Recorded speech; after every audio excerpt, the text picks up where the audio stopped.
Наскоро се появи информация в вестници и телевизии, че има двама производители, които се карат кой да произвежда млякото Боженци.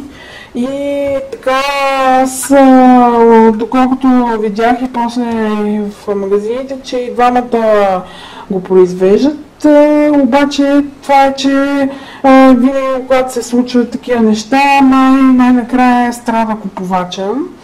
А пък от миналия тест, който направихме, показва се, че Боженци е едно от млеката, дето не пусна никаква вода, изобщо не отдели. И затова сега съм взела от двамата производители по едно мляко, за да направя същия тест като миналия път. И слагам тук капачката пред всяко мляко, за да взема после по една жица и да видя колко вода ще се отдели. Да се махне. На пръв поглед това мляко просто повърхността му изглежда блестящо гладка, чак неестествено. Но да видим какво ще стане, като взема една лъжица и я сложа на капачката. И сега ще изчакаме.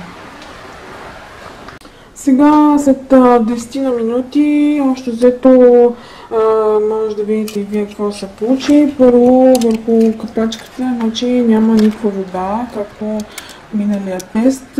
Ето тук и в самата кофичка просто пак няма грам вода.